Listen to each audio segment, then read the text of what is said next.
Welcome back to AFTV. Arsenal beat Brighton 2-0. I'm here to get Laurie's thoughts. It was convincing, although we were nervy for a lot of the game, Laurie. A 2-0 smoking, that's what I think. Very good performance today, very professional. Right from the off, the guys were on it. You saw Odegaard, who I thought, by the way, was probably our man of the match overall. He led the press, he was everywhere, he was creating, he was making tackles, he was having shots on goal, the whole nine. So yeah, it's a good performance. Well deserved the win, and yeah, I'm happy. Let's touch in on the only negative of the game, which is the not taking our chances earlier in the game. It felt a lot like the Villa performance, and sometimes I think this can kind of build, like almost the players are thinking about every chance as more and more come. But eventually Jesus puts in the back of the net. But before that, what were you thinking? Why are we in a situation where last year we outscored the Invincibles, and this season, no, we're still scoring goals, but it definitely feels like it's harder work than last year.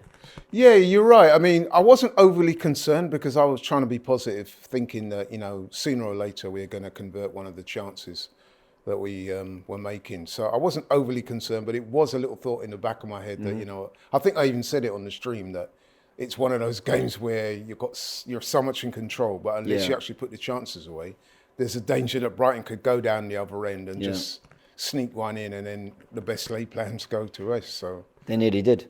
Yeah, I mean, I'll be honest with you though, James, and I'm not just saying this after the event. I always thought we were going to win that game. Well, even before, or as you're watching it? I predicted 3-1.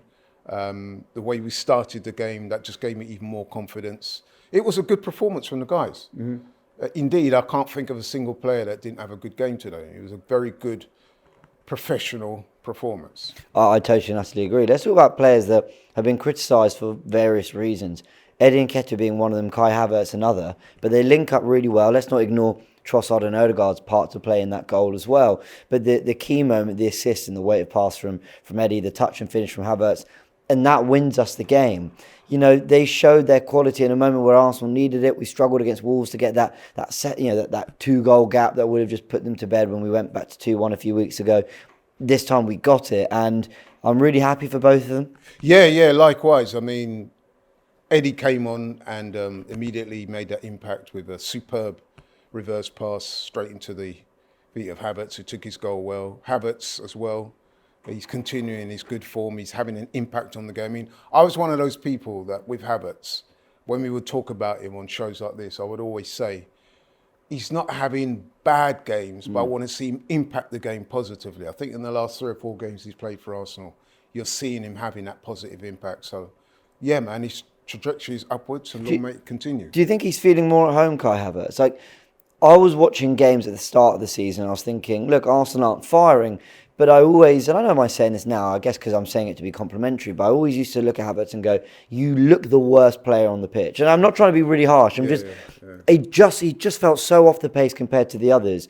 Now, even if he's not the best player on the pitch, for example, having the winning goal against Brentford, though he did score today, whatever it is, I still feel he's looking now totally in unison with the side. No, I would agree. And I think a large part of that is down to the confidence. And confidence is one of those things that in order to get the confidence, you've got to play well. But once you're playing well, you get the confidence, you feel you can do better and better. And that's what I'm seeing with Havertz at the moment. You're right. He looks like he's arrived. He belongs. And you're seeing him put in performances now that at the start of the season, he was doing that odd one here and there. If you remember at the start of the season, he had a really good game against Palace. We won that game. And a lot of people were thinking, right, that's it. Didn't quite happen. Even against Bournemouth, he got the penalty, and everyone was saying, right, that's it, he's going to come good. But now the encouraging thing about him is that the last 3 or 4 games, he's consistently putting in performances. And with that grows the confidence, and with that comes the belonging, and like what you said, he's really showing himself to be the player that a lot of people hoped he would be. Let's hope it carries on. Thanks, Laurie. Appreciate it in a bit.